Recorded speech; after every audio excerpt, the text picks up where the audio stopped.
Joseph Haydn's Opus 54 string quartets, composed in 1788, were written not for a patron, but for a market that Haydn himself had done much to create.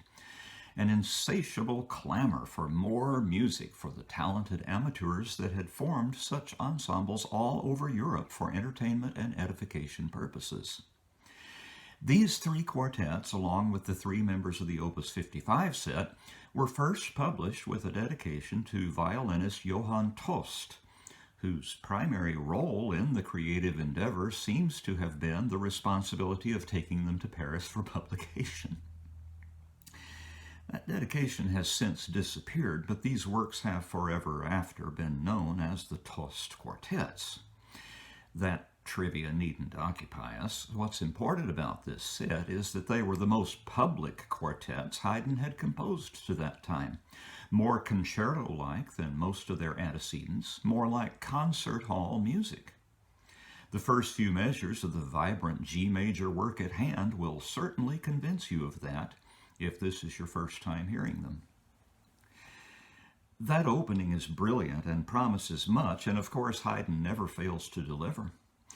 As the first movement's sonata form course is run, notice how often and in what imaginative ways Haydn uses a little falling 8-note cadential figure that first appears at the end of his first theme. I've called attention to this feature in my commentary.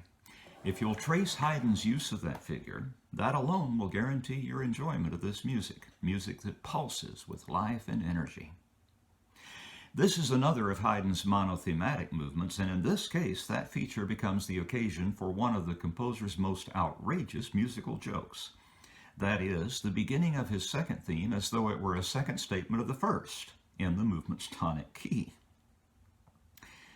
It's as though the transition's careful preparation for the arrival of a D major theme was all for naught. Another of the movement's most entertaining moments for me happens during the recapitulation when the quartet, apparently in search of its elusive second theme, devolves into a torrent of rising and falling scales in contrary motion before plunging into the icy waters of the flat submediant and resurfacing in G major, shaking like a wet dog and laughing its ass off. The second movement serves as the slow movement, but it really isn't one. This allegretto C major essay is a sweet serenade, sung mostly by the first violin, Haydn at his most poetic. This movement is also organized on the sonata plan, and its G major second theme, which seems to echo the opening of Mozart's C major dissonance quartet, which had by 1788 become notorious, modulates by rising sequences until reaching D flat major, which is precisely as far away from home as you can get. Its harmonic boldness notwithstanding, this is some of the sweetest music I know. The way the first violin rises into the stratosphere just takes my breath away.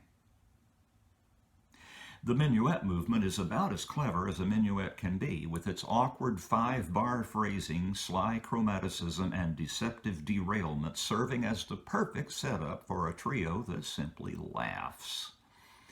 I've tried to call attention to a few of its amazing features, but really one could devote a full year to this wonderful movement and never exhaust its treasure.